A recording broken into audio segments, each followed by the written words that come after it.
Hi, good morning. This is Vikas before you, and you're watching Oxford English. Welcome in the present session. Before moving on in this session, I would like to tell you something about the session that it's all about grammar. Means today I'm going to teach you grammar.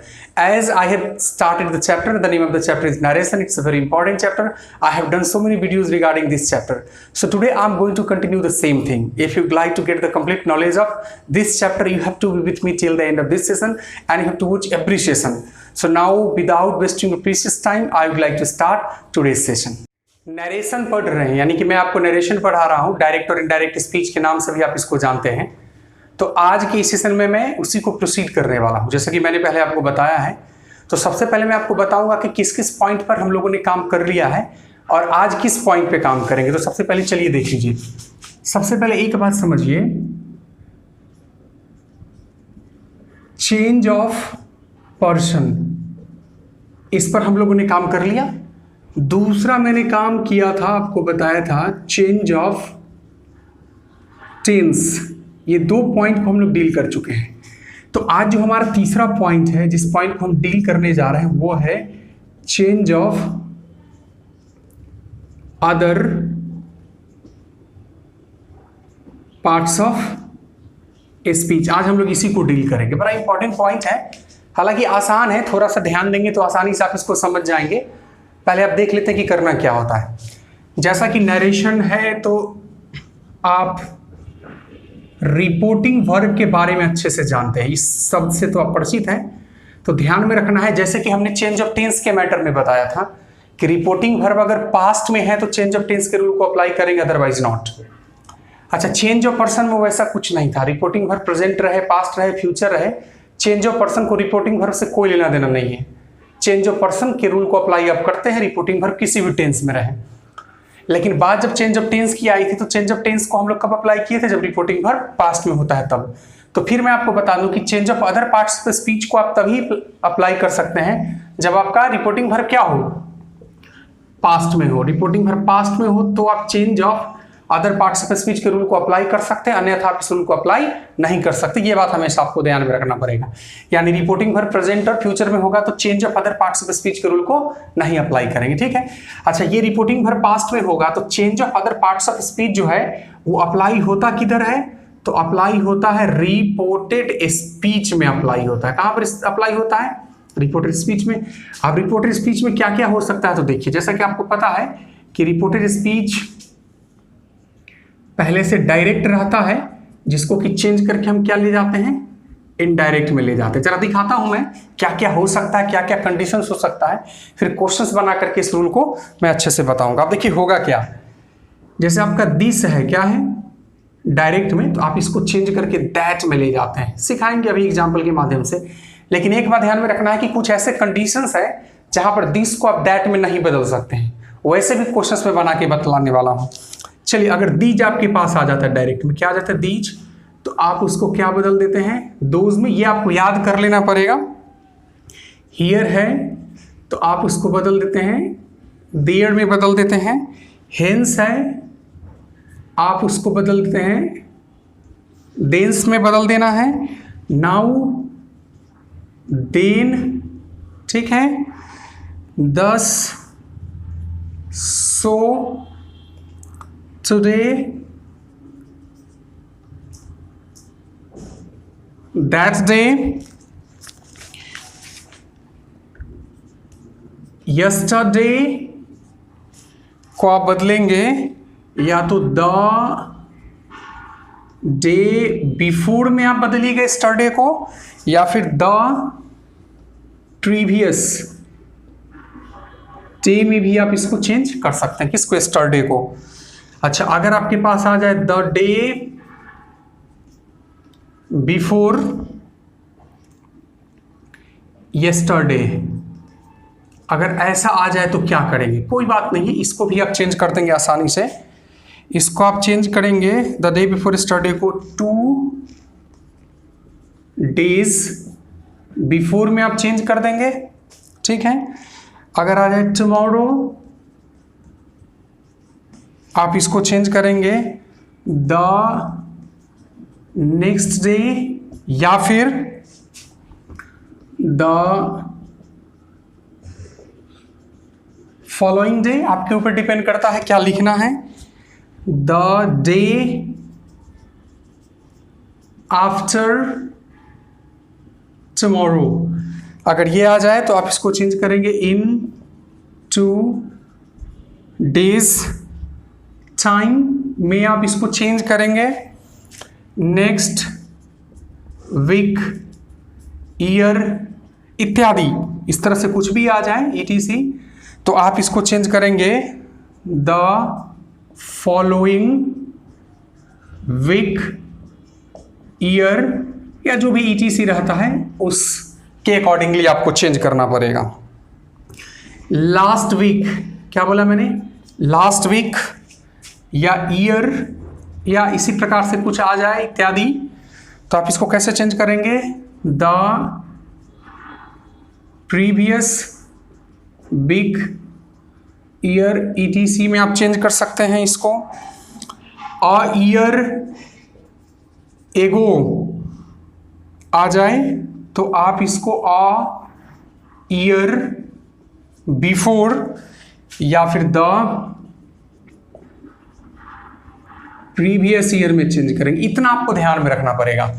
अभी हम बात कर रहे हैं change of other parts of speech, तो आप in terms को याद कर लेंगे, क्योंकि आप बुक में देख देख करके क्वेश्चंस तो बना लेंगे, लेकिन जब बात एग्जामिनेशंस की आएगी तो वहां पर आप चेंज नहीं कर पाएंगे। तो you have to remember this data, आपको इस डाटा को याद करना। It's very easy to remember, बड़ा आसान है याद करना। एक्चुअली अगर रिपोर्टिंग वर्ब, मैं बार बार इस बात पे जोर दे रहा हूं, मैं बार बार इस बात पे स्ट्रेस दे रहा हूं कि अगर रिपोर्टिंग वर्ब पास्ट टेंस में है, only in that case you have to apply this data. तभी आप इस डाटा का अप्लाई करेंगे, सिर्फ ऐसी स्थिति में, otherwise you can not apply this, आप इसको अप्लाई नहीं कर सकते हैं। तो अभी आप इसके या तो स्क्रीनशॉट ले लीजिए या फिर आपके पास जो बुक है उस बुक में भी ये डाटा आपको मिल जाएगा। बस मेरा रिक्वेस्ट है कि you must remember this data, इस डाटा को याद कर लीजिए। अभी मैं क्वेश्चंस बना के दिखलाने वाला हूँ, कुछ यूनिक टाइप्स के क्वेश्चंस भी मैं आपको दिखलाऊंगा, और क्वेश्चंस में देखिए कि इसको कैसे अप्लाई करते हैं। एक बात और मैं रिपीट कर देता हूँ, जैसे चेंज ऑफ पर्सन पे मैंने काम किया, ठीक है, तो चेंज ऑफ पर्सन को रिपोर्टिंग वर्ब से कोई लेना देना नहीं है। रिपोर्टिंग वर्ब प्रेजेंट में रहे, रिपोर्टिंग वर्ब पास्ट में रहे, रिपोर्टिंग वर्ब फ्यूचर में रहे, चेंज ऑफ पर्सन के रूल को अप्लाई करना है। फिर मैंने जो सेकेंड रूल बताया चेंज ऑफ टेंस, तो चेंज ऑफ टेंस के केस में मैंने आपको बतलाया था, रूल है वो ऐसा कि रिपोर्टिंग वर्ब का पास्ट में होना अनिवार्य है। रिपोर्टिंग वर्ब पास्ट में है तो चेंज ऑफ टेंस के रूल को अप्लाई करें, अन्यथा रूल को अप्लाई नहीं करें। आज हम चर्चा कर रहे हैं किसकी, तो आज हम चर्चा करें change of other parts of speech. और एक बार फिर मैं आपको बता रहा हूं कि change of other parts of speech के रूल को आप तभी अप्लाई कर सकते हैं जब रिपोर्टिंग वर्ब पास्ट में। हालांकि कुछ ऐसे केसेस आएंगे जहां पर ये रूल अप्लाई नहीं होता है, अभी मैं बताऊंगा कि कहां पर इस रूल को अप्लाई नहीं करना, लेकिन नॉर्मली आप इसको अप्लाई करेंगे। कुछ इंपॉर्टेंट क्वेश्चंस में बताऊंगा, कुछ क्वेश्चंस मैं सॉल्व करूंगा, जिसके माध्यम से मैं आपके कंसेप्ट को क्लियर करने की कोशिश करूंगा। बस आप मेरे साथ बने रहिए। तो चलिए देखिए क्या है क्वेश्चंस, समझिए और समझने की कोशिश कीजिए। एक सिंपल सा क्वेश्चन है, it's a very simple question, आप आसानी से सॉल्व कर सकते हैं, लेकिन फिर भी चलिए देखिए मैंने क्या लिखा। सी said inverted comma through I am glad to be here this evening inverted comma बंद भी है और फुल स्टॉप भी है। इट्स अ डायरेक्ट स्टेटमेंट, एक डायरेक्ट स्टेटमेंट है, means you have to convert this into indirect, यानी आपको इस स्टेटमेंट को किस में कन्वर्ट करना है, तो इनडायरेक्ट में कन्वर्ट करना है। तो चलिए हम कन्वर्ट करते हैं। सबसे पहले लीजिए यहाँ सी लिखेंगे, फिर आप लिखेंगे सेड, कोई दिक्कत नहीं, इन्वर्टेड कॉमा के स्थान पर दैट आ जाएगा। आई फर्स्ट पर्सन सब्जेक्ट के आधार पर चेंज होता है तो सी हो जाएगा। चेंज ऑफ टेंस के रूल को अप्लाई करेंगे वाज हो जाएगा, ग्लैड हो जाएगा, टू बी। और अभी थोड़ा देर पहले मैंने बताया कि अगर हेयर आ जाए तो उसको देयर में आप बदल देते हैं, तो यहाँ पर आप क्या लिखेंगे, देयर, दिस को बदलना है दैट में, दैट, और फिर आप यहाँ पर लिख देंगे इवनिंग, यानी आपका आंसर कंप्लीट है, यानी आप सक्सेसफुली डायरेक्ट से इनडायरेक्ट में चेंज कर चुके हैं। यानी change of other parts of speech पे ध्यान देना पड़ेगा। She said I am glad to be here this evening, और इनडायरेक्ट की बात करेंगे तो she said that she was glad to be there that evening. It's okay, I think it's okay. Next question पे चलिए। नेक्स्ट क्वेश्चन है he said inverted comma through I am now speaking to this boy, full stop. चलिए इसको change करते हैं, ही लिखेंगे, said लिखेंगे, inverted comma के स्थान पर दैट आ जाएगा। आई फर्स्ट पर्सन ही के अनुसार ही वाज, नाउ को मैंने बोला था देन में बदलना है, मैंने क्या बोला, रूल है स्पीकिंग टू दिस को बदलना है दैट, फिर यहां पर लिखेंगे बॉय और फुल स्टॉप। तो आप डायरेक्ट से इनडायरेक्ट में चेंज कर रहे हैं सक्सेसफुली, आप देख सकते हैं इस बात को। He said that he was then speaking to that boy. Next question की तरफ ले चलता हूं मैं आपको। Next question, he said I will do it tomorrow। Inverted comma बंद भी है, फुल स्टॉप भी है। चेंज करते हैं, चलिए कैसे चेंज करेंगे। सबसे पहले लिखेंगे ही, फिर लिखेंगे सेड, इन्वर्टेड कॉमा के स्थान पर दैट, आई फर्स्ट पर्सन ही के अनुसार चेंज होगा, विल का पास्ट वुड होता आपको पता है, डू लिखेंगे, इट लिखेंगे। अब टुमारो आ गया। तो मैंने थोड़ा देर पहले आपको बताया था change of other parts of speech का जो मैंने डाटा दिया था, उसमें क्या बताया था कि टुमारो को किस में बदलेंगे, द नेक्स्ट डे। तो आप बदल सकते हैं आसानी से, देख रहे हैं change of other parts of speech को हम लोग कैसे अप्लाई कर रहे हैं। एक क्वेश्चन जरा देखिए, थोड़ा सा आपको अटपटा लग सकता है, आपने अगर पहले कभी इस तरह के क्वेश्चंस को नहीं बनाया है तो। जैसे इन्वर्टेड कॉमा शुरू, आई saw him the day before yesterday, comma, inverted comma बंद, और यहां पर है सी सेड। अब थोड़ा सा देखिए हो क्या रहा है यहां पर, इस सेंटेंस को आप देखिएगा तो आपको सेंटेंस अब तक जितने भी क्वेश्चंस मैंने बताए हैं आपको, ये थोड़ा सा आपको उल्टा टाइप से दिख रहा होगा। उल्टा टाइप से कहने का मतलब कि ये जो है यहां तक, ये है रिपोर्टेड स्पीच। क्या है, व्हाट इज दिस, ये है रिपोर्टेड स्पीच, कोई शक नहीं। अच्छा ये जो है सो क्या है, रिपोर्टिंग वर्ब साइड है, सेड आपका रिपोर्टिंग वर्ब है, आपको पता होता है, ये है रिपोर्टिंग वर्ब। आप यहां पर क्या देख रहे होंगे या फिर क्या देख सकते हैं कि अब तक जितने भी क्वेश्चंस मैंने बताया था तो आप देख रहे थे कि रिपोर्टिंग वर्ब इधर रहता था और रिपोर्टेड स्पीच उधर रहता था, लेकिन इससे कोई फर्क नहीं पड़ता, it's not a matter. Reporting verb may be here और reported speech may be here. आपको इन्वर्टेड कॉमा के अंदर और बाहर से आइडेंटिफाई कर लेना है। I saw him the day before yesterday, ये इन्वर्टेड कॉमा के अंदर का पार्ट है, it means it's reported speech.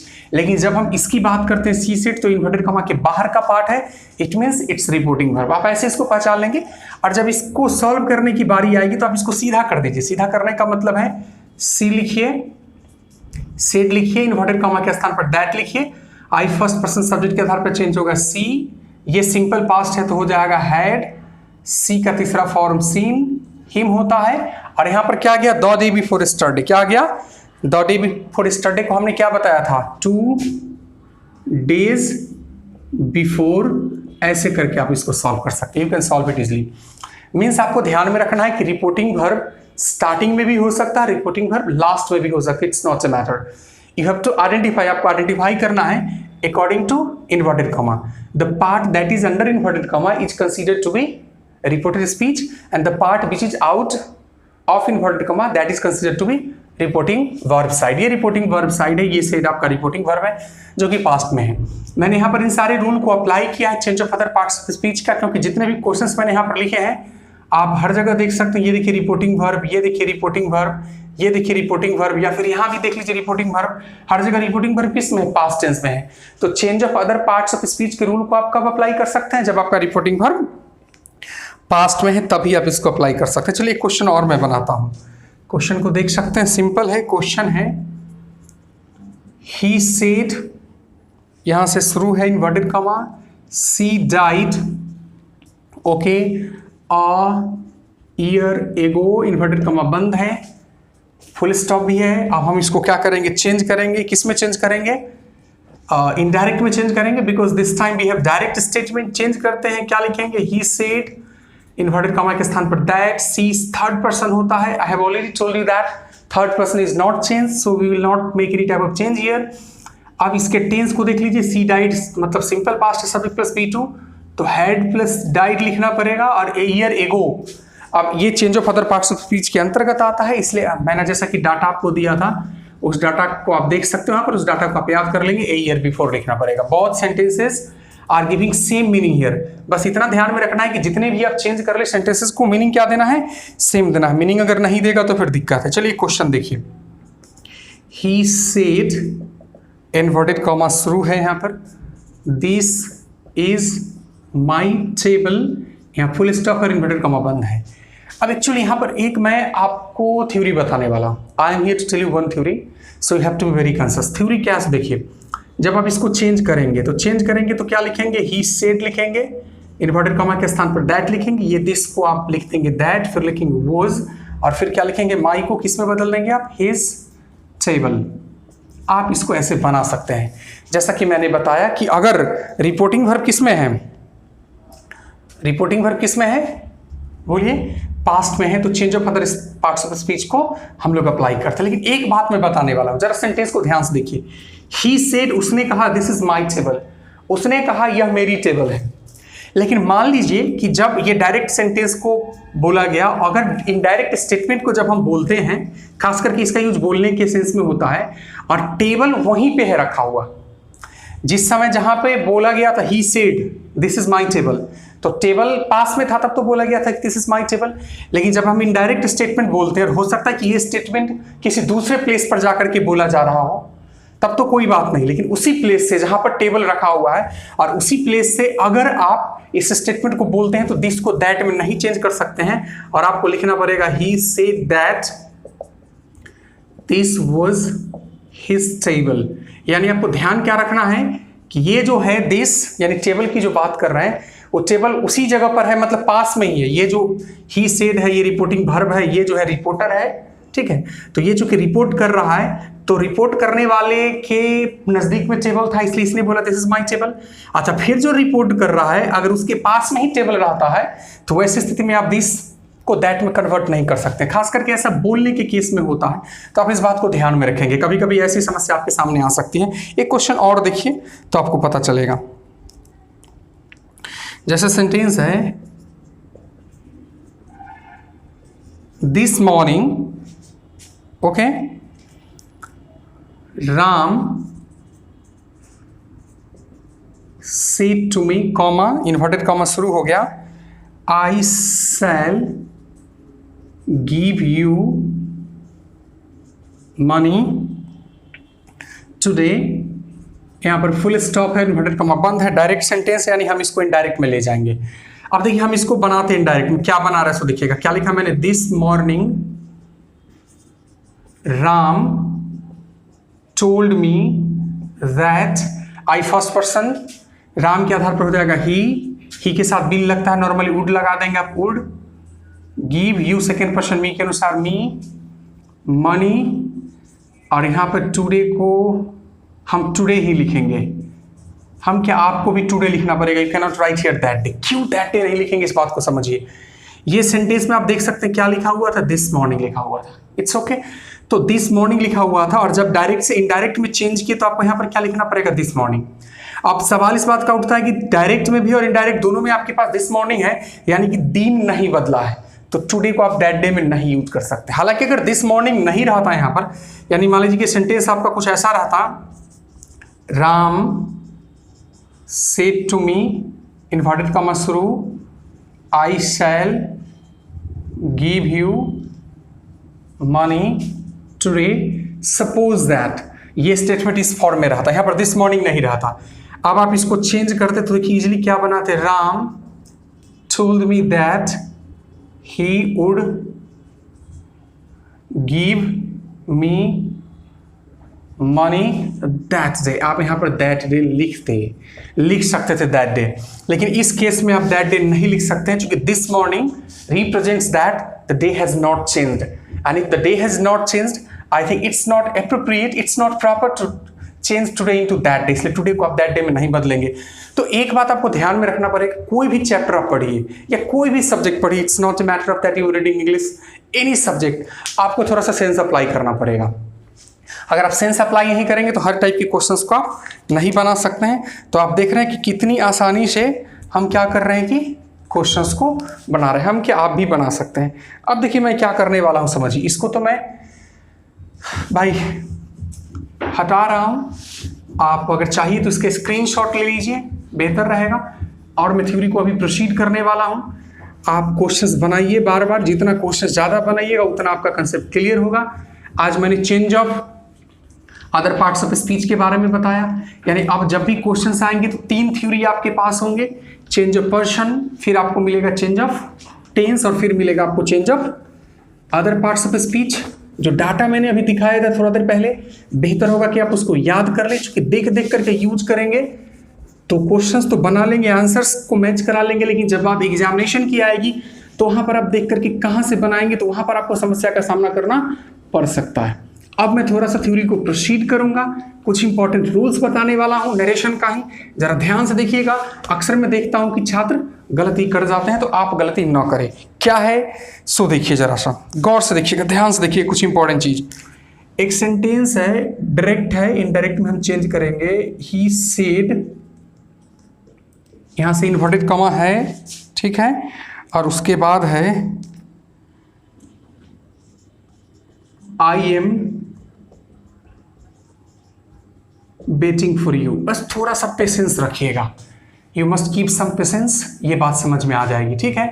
अब ये है क्या जनाब, तो ये डायरेक्ट है, हम किसमें चेंज करेंगे, इनडायरेक्ट में। तो चलिए चेंज करते हैं। यहाँ पर क्या लिखेंगे, ही सेड, आपको पता है इन्वर्टेड कॉमा के स्थान पर दैट, ये आपको पता है। आई कौन पर्सन है, फर्स्ट पर्सन है, ही के आधार पर ही हो जाएगा, वाज हो जाएगा, ये क्या हो जाएगा, बेटिंग, फिर लिखेंगे फॉर, और यहां पर बात आ गई यू के बारे में। अब यू को क्या करें, जैसा कि आपको पता है यू सेकेंड पर्सन है, तो second person change according to the object, और ऑब्जेक्ट तो कोई है ही नहीं, तो तत्काल तो आप यहां पर यू डाल दीजिए। He said I am waiting for you, जब इसके इनडायरेक्ट की बात आएगी तो ही said that he was waiting for you करके आपने बना दिया। लेकिन एक बात और ध्यान में रखिए, एक और प्रोसेस है। प्रोसेस क्या है कि अगर रिपोर्टेड स्पीच में आपके पास सेकेंड पर्सन आता है, क्या आता है, सेकेंड पर्सन, किधर, रिपोर्टेड स्पीच में, और उसको आप जब इनडायरेक्ट चेंज करते हैं तो आप क्या देख रहे हैं कि यहाँ रिपोर्टिंग भर में आपके पास कोई ऑब्जेक्ट नहीं रहता है। तो या तो आप यू को यू छोड़ दीजिए, या फिर आप चाहेंगे तो अपने मन से एक प्रॉपर ऑब्जेक्ट, मतलब एक सुटेबल ऑब्जेक्ट डाल सकते हैं। जैसे मैं इसको बना करके दिखाता हूं। जैसे जब इसको बनाएंगे अपने मन से ऑब्जेक्ट डालेंगे, तो एक ऑब्जेक्ट मैंने डाला, ऑब्जेक्ट डालेंगे तो ये टोल्ड हो जाएगा। मान लीजिए कि मैंने लिखा ही टोल्ड हर, ठीक है, दैट, आई फर्स्ट पर्सन है, सब्जेक्ट के आधार पर चेंज होगा ही, फिर होगा वाज, फिर होगा बेटिंग, फिर होगा फॉर। अब यू सेकेंड पर्सन हर के आधार पर चेंज होगा हर, मैंने सुटेबल ऑब्जेक्ट डाला था इसलिए मैंने उसको चेंज कर दिया। यानी ध्यान में क्या रखना है कि रिपोर्टेड स्पीच साइड अगर सेकेंड पर्सन हो, क्या हो, सेकेंड पर्सन, किधर हो, रिपोर्टेड स्पीच साइड, और रिपोर्टिंग वर्ब साइड में आपको क्या नहीं मिल रहा है, ऑब्जेक्ट नहीं मिल रहा है। तो आपके पास दो ऑप्शन है, या तो आप यू के साथ जाइए या फिर आप अपने मन से कोई ऑब्जेक्ट को डाल दीजिए। तो चलिए कुछ क्वेश्चंस के माध्यम से मैं डील करने की कोशिश करता हूं। एक क्वेश्चन देखिए, एक क्वेश्चन है, ही सेड, यहां से इन्वर्टेड कॉमा स्टार्ट है, I do not wish to see any of you, any of you, ठीक है। अब आपको चेंज करना है। सबसे पहले आप देख लीजिए यहां पर यू कौन सा पर्सन होता है, सेकेंड पर्सन। आपको पता है कि सेकेंड पर्सन किसके आधार पर चेंज होता है, तो अकॉर्डिंग टू ऑब्जेक्ट। अच्छा, रिपोर्टिंग वर्ब का यहाँ पर कोई ऑब्जेक्ट नहीं है, तो आप एक ऐसे कर सकते हैं कि आप एक तरीके से चले जाइए, ही सेड इन्वर्टेड कॉमा के स्थान पर दैट, आई फर्स्ट पर्सन ही के अनुसार चेंज होगा, he did not tense change होगा, he did not wish to see any of you. आप ऐसे चले जाइए, कोई दिक्कत नहीं, फुल स्टॉप ये ठीक है, चलेगा। लेकिन बेहतर क्या होता है, स्टैंडर्ड की जब बात करते हैं तो आप एक ऑब्जेक्ट डालिए, अपने मन से ऑब्जेक्ट डालिए जो कि सुटेबल है। तो चलिए हम ऑब्जेक्ट अपने मन से ले लेते हैं। तो ऑब्जेक्ट जैसे ही लेंगे तो क्या हो जाएगा, ही टोल्ड अस कर देते हैं या देम कर देते हैं, कोई भी ऑब्जेक्ट आप ले सकते हैं। देम इन्वर्टेड कॉमा के स्थान पर दैट, आई फर्स्ट पर्सन है, सब्जेक्ट के आधार पर चेंज होगा तो होगा ही, यहाँ होगा did not wish to see any of you, अब ऑब्जेक्ट के आधार पर चेंज होगा देम। तो मैं आपको कहूंगा कि अगर ऐसी कोई परिस्थिति बने, हालांकि दोनों सही है, both are right, both sentences are right here, दोनों सेंटेंसेस सही है, कोई दिक्कत नहीं है, लेकिन मेरे अनुसार अगर आप मेरी बात माने तो आप हमेशा ऑब्जेक्ट डाल करके ही जाइए, ऑब्जेक्ट को लेकर के ही चलिए तो ज़्यादा बेहतर होगा। तो मेरे ख्याल से ऐसे क्वेश्चंस को आप आसानी से क्या कर सकते हैं, बना सकते हैं। तो थ्योरी को मैं आगे बढ़ाता हूं और थ्योरी को कुछ समझने की कोशिश कीजिए। एक मैं नया क्वेश्चन यहां पर लिख रहा हूं, इस क्वेश्चन में देखिए क्या है, he said inverted comma, Ram यहां पर आ गया comma, I want to help you, full stop है, इन्वर्टेड कॉमा बंद है। अब इस क्वेश्चन को जरा बारीकी से देखिए, आपको बहुत कुछ समझ में आएगा। सेंटेंस क्या है, he said Ram I want to help you. अब ये जो रिपोर्टेड स्पीच साइड है जो इन्वर्टेड कॉमा के अंदर बंद है, यहां पर आप क्या देख सकते हैं कि कॉमा से एक नाउन को सेपरेट किया गया है। किसको सेपरेट किया गया है, नाउन को। तो एक्चुअली अगर आपको ऐसा कोई टर्म मिल जाए, यानी कि रिपोर्टेड स्पीच साइड में कॉमा से किसी नाउन को सेपरेट किया गया है, तो वो ऑब्जेक्ट होता है रिपोर्टिंग वर्ब का। आप ऑब्जेक्ट को इधर भी लिख सकते हैं, मतलब ये सेंटेंस ऐसा भी हो सकता था, लिखा जा सकता था। क्वेश्चन ही रहता, he said to Ram comma रहता inverted comma, I want to help you, ऐसा रहता। तो ऐसा रहता था तो आप आसानी से इसको बना देते हैं, लेकिन कभी कभी ऑब्जेक्ट को कहां डाल दिया जाता है, रिपोर्टेड स्पीच साइड में डाल दिया जाता है।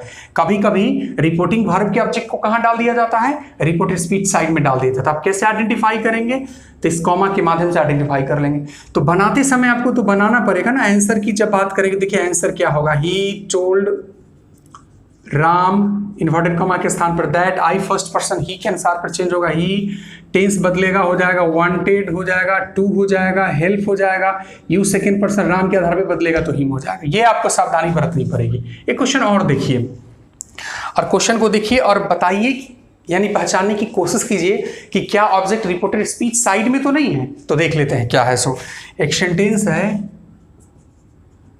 सीता सेड इन्वर्टेड कॉमा शुरू है, I love you very much, यहां कॉमा है, यहां पर मोहन है, आप देख सकते हैं फुल स्टॉप और इन्वर्टेड कॉमा बंद है। तो अब करना क्या है, सो देखिए, Sita said I love you very much Mohan, मतलब इस सेंटेंस को आप देखेंगे ना तो आपको देखने से पता चल जाएगा कि सीता ये I love you very much किसको बोल रही है, तो मोहन को बोल रही है। और यहाँ पर कॉमा से इस नाउन को सेपरेट किया गया है, यानी कि ऑब्जेक्ट है, किसका ऑब्जेक्ट है, रिपोर्टिंग वर्ब का। तो आप जब बनाएंगे तो इसको कैसे बनाएंगे जानते, इसको बनाना पड़ेगा, Sita told Mohan that, I first person Sita के आधार पे हो जाएगा सी, ये सिंपल प्रेजेंट है, सिंपल पास्ट में चला जाएगा loved, you second person Mohan के अनुसार हो जाएगा हिम, फिर यहां पर आपको लिखना पड़ेगा वेरी, फिर लिखेंगे मच और फुल स्टॉप, क्वेश्चन सॉल्व्ड। यानी आपको इस बात पे ध्यान रखना पड़ेगा कि कभी कभी क्या होगा कि आपके पास सेकेंड पर्सन रहेगा रिपोर्टेड स्पीच में, लेकिन रिपोर्टिंग वर्ब साइड में ऑब्जेक्ट नहीं रहेगा, तो आप अपनी इच्छा से सुटेबल ऑब्जेक्ट डाल करके बना सकते हैं। कभी कभी क्या होगा, जो रिपोर्टिंग वर्ब का ऑब्जेक्ट है वो रिपोर्टेड स्पीच साइड में रहेगा, उसको पहचानेंगे कैसे, तो उसको कॉमा से सेपरेट किया रहता है, तो आप उसको इधर ला करके फिर आप क्वेश्चन को सॉल्व कर सकते हैं। अच्छे से समझ रहे होंगे, मेरे ख्याल से ऐसे क्वेश्चन को आप बना सकते हैं। एक बात और देखिए, एक क्वेश्चन और है, बड़ा technical question, it's a very technical question. जरा क्वेश्चन देखिए, क्वेश्चन है ही सेड, यहां से इन्वर्टेड कॉमा शुरू हो गया, यहाँ है वेल, ये है कॉमा, ठीक है, राम है, you can take it, full stop और इन्वर्टेड कॉमा बंद है। अब देखिए इस बात को ध्यान से देखिए, ये जो वेल आ गया कॉमा में, ठीक है, और ये क्या है, राम है कॉमा में, तो अब यहां पर पहचानना क्या है उस बात को देखिए। अगर ओ विल ओके इस प्रकार का कोई भी शब्द, क्या बोला मैंने, ओ या विल या फिर ओके,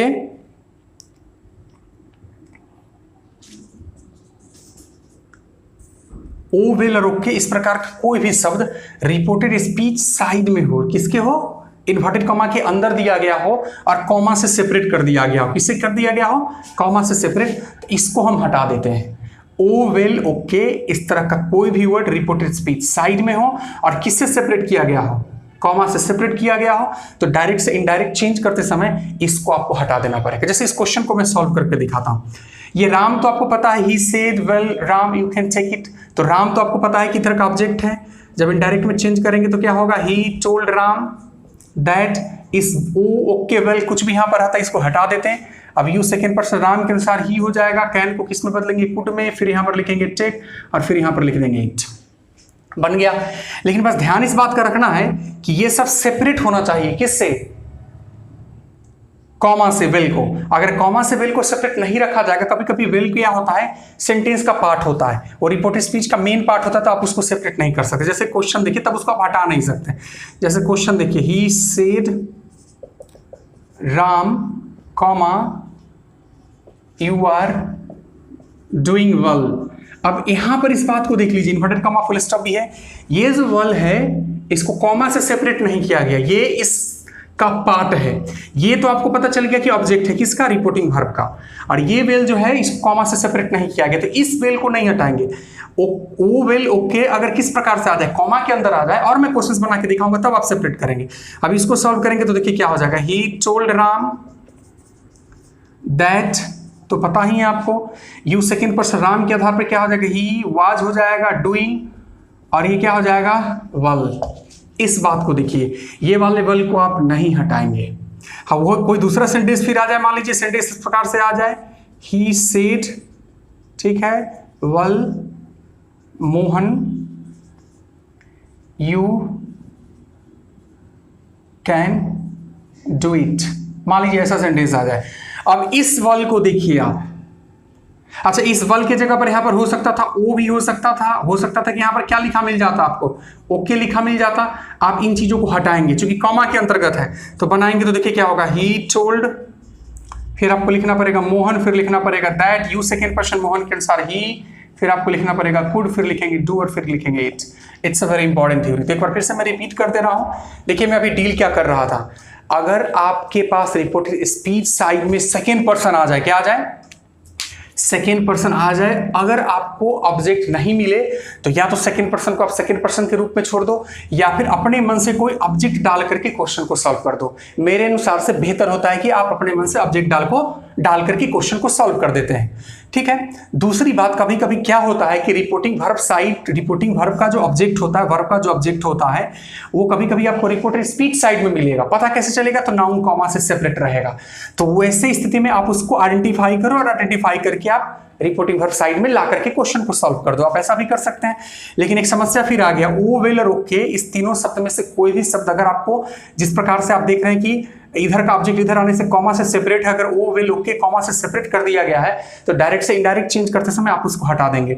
लेकिन कभी कभी विल को कॉमा से सेपरेट नहीं किया रहता, यानी कि विल सेंटेंस का मेन पार्ट होता है, वैसी स्थिति में आप उसको हटा नहीं सकते हैं। बड़ा इंपॉर्टेंट थ्योरी है। कंपटीशन की बात जब आप करेंगे, चाहे किसी बोर्ड एग्जामिनेशन की, तो बच्चे छात्रों को मैं देखता हूं कि आप कंफ्यूज कर जाते हैं ऐसे थ्योरी के केस में। तो आपको ऐसे थ्योरी के केस में कंफ्यूजन नहीं होना चाहिए, आपको क्लियर रखना होगा अपने कंसेप्ट को। और अभी मैं एक बड़ा इंपॉर्टेंट, देखिए मैं कंसेप्ट क्लियर करा रहा हूं, फिर क्वेश्चंस बना करके भी मैं दिखलाऊंगा। और अभी तत्काल में मैं एक बड़ा ही इंपॉर्टेंट कंसेप्ट बताने जा रहा हूं, एक बड़ा ही इंपॉर्टेंट क्वेश्चन बताने जा रहा हूं। इस क्वेश्चन को समझ लीजिए तो समझ लीजिए कि नरेशन आपको आ गया। It's very important question and I generally see that students are confused, students confuse होते हैं, they are not able to solve such types of questions, वो ऐसे क्वेश्चंस को नहीं सॉल्व कर पाते हैं। जो वीक स्टूडेंट होते हैं, तेज स्टूडेंट तो बना ही लेते हैं। तो चलिए वीक स्टूडेंट्स के लिए पहले मैं क्वेश्चंस लिखता हूं और फिर मैं उस क्वेश्चन के आधार पर आपको थ्योरी बता करके बताता हूं कि क्या करना और कैसे सॉल्व करना है। एक क्वेश्चन है, थोड़ा बड़ा क्वेश्चन है, पेशेंस रखिएगा। क्वेश्चन देखिए क्या है, the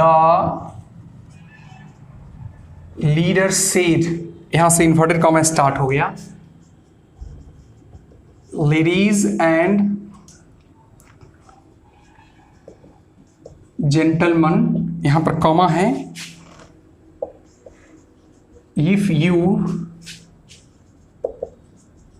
give me a chance, ये क्या लिखा मैंने, chance, if you give me a chance to serve you, I shall do my best to please you, full stop। Question थोड़ा सा बड़ा है, कोई फर्क नहीं पड़ता है, क्वेश्चन बड़ा है तो क्या हुआ। अब दिक्कत यहाँ पर क्या है उसको समझने की कोशिश कीजिए। यहाँ पर जो थ्योरी अप्लाई होने वाला है थोड़ा सा अलग थ्योरी होगा। सबसे पहले आपको देखना क्या है, तो देखिए ये लेडीज एंड जेंटलमैन जो है एक शब्द में लिखता हूं term of addressing. Term of addressing, term of addressing का मतलब होता है संबोधन के शब्द। टर्म ऑफ एड्रेसिंग का क्या मतलब होता है, संबोधन के शब्द, ठीक है। अगर होगा क्या, आपके पास कभी भी सेंटेंस में रिपोर्टेड स्पीच साइड में ladies and gentleman,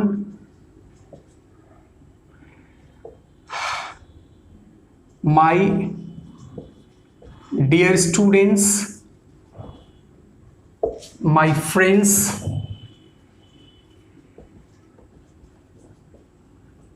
brothers and sisters,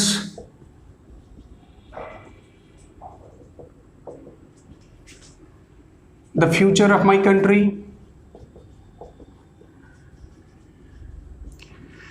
ऐसे टर्म आ जाए। एक्चुअली ऐसे टर्म्स को टर्म ऑफ एड्रेसिंग के रूप में जाना जाता है। टर्म ऑफ एड्रेसिंग का मतलब होता है संबोधन के टर्म, यानी जब भी आप स्पीच स्टार्ट करते हैं, भाषण स्टार्ट करते हैं, तो कुछ ना कुछ टर्म से अपने स्पीच को स्टार्ट करते हैं। तो एड्रेस करने के लिए यानी कि संबोधित करने के लिए जिन टर्मों का यूज किया जाता है उनको टर्म ऑफ एड्रेसिंग कहा जाता है। अगर term of addressing reported speech side में हो और इन्वर्टेड कॉमा से इन्वर्टेड कॉमा के अंदर हो और कॉमा से सेपरेट किया गया हो, तो फिर क्वेश्चंस बनाने के तरीका में एक परिवर्तन लाना पड़ता है। लेकिन ये रूल जो अभी मैं बताने जा रहा हूं कब अप्लाई होगा, जब टर्म ऑफ एड्रेसिंग कहां रहे, कॉमा से सेपरेट किया रहे और किधर रहे, रिपोर्टेड स्पीच साइड में रहे।